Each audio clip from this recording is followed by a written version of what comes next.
Hey, happy day. So I had a vision. It's a bit of a tricky one to explain, but I'll do my best.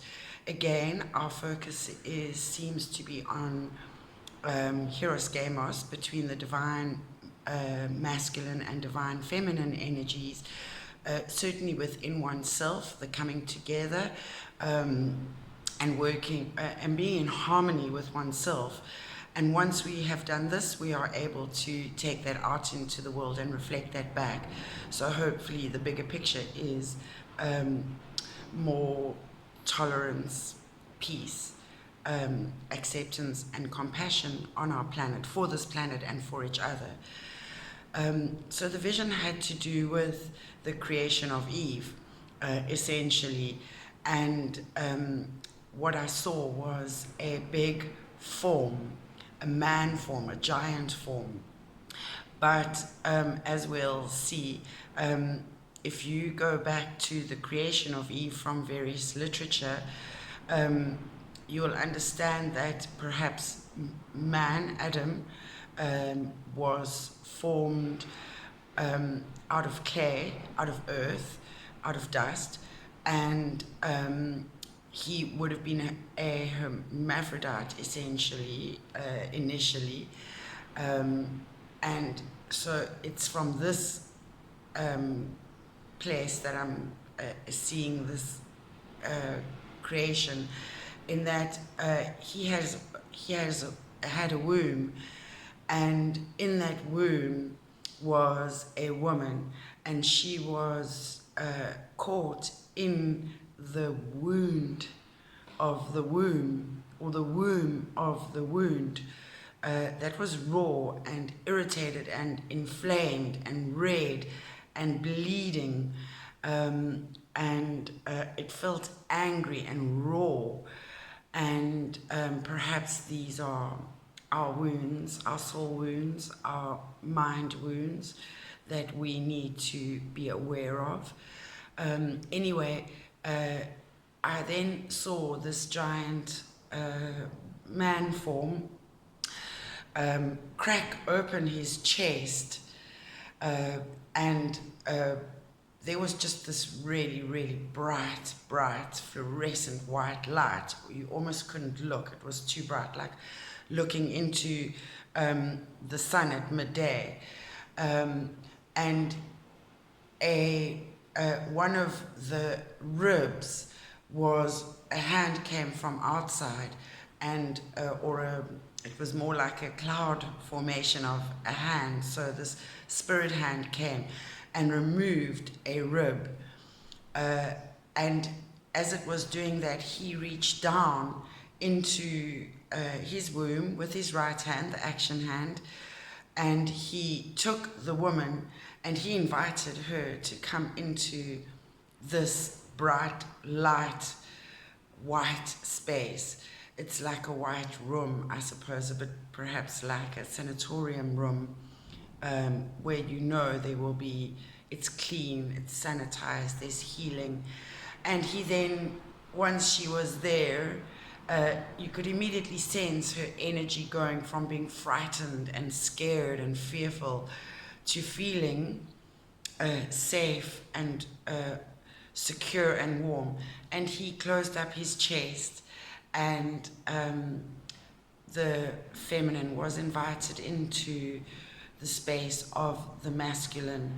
And so when it comes, that was the vision. And I think what it means is, it's all fine and well to be always doing and working on oneself and doing the work to heal oneself, and trying to understand our conditionings and our patterns and why we operate the way we do from our childhood traumas of rejection and abandonment. And then how we repeated those patterns and felt wounded for how the actions we took. So the zeitgeist at the moment seems very much two themes when it comes to the balancing of the masculine and the feminine. The first seems to be to own our shit, realize how we are responsible for any fuck-ups we have made in life, how we are responsible for perhaps things not turning out quite the way we had planned, anticipated, hoped. Once we recognize how we are responsible, we then are able to, number two, step up for ourselves. If we are seeking anything from another, whether it be love, respect, honor, fidelity, loyalty, faithfulness, support, anyone to have our back, we need to be doing that for ourselves. That's our greatest call to self currently. Our greatest need that we seek from another is one we need to recognize and honor within the self. And as I was saying, we seem to be wanting to take a lot of actions to heal, repair, let go, release, start anew, start afresh, focus on the positives and the fresh new dawn upon us. However, there is a little side note which I think has to do with bringing that feminine from the bleeding womb, a miscarriage of justice perhaps, to ourselves. We need to bring her into our heart space, and sometimes we don't need to always understand, and sometimes the healing or the path to healing is not always that complicated or deep, and perhaps sometimes just accepting without understanding, finding peace in the not knowing and the not being able to control is really key to just being able to go with the flow and allowing our personal will to be merged with divine will, and to allow ourselves to be guided by our hearts first and foremost, our feelings, what drives us, both with a knowing and instinct, and that is the head and the heart and the gut all working in their holy trinity, body, mind and spirit. It's always we are multi-dimensional beings. We are more than just a body, we are more than just a mind, we are more than just a spirit. We are all those things. We are the sum. The parts of the sum are greater than the whole sometimes, and so we do need to focus on the parts, but sometimes just stepping back and saying, okay, well, this is the whole as it is, and just being with that allows us to be at peace with who we are, and in just being that peaceful, nurturing, accepting, compassionate, feminine, receiving nature allows us to heal without too much effort. The healing happens without us doing anything.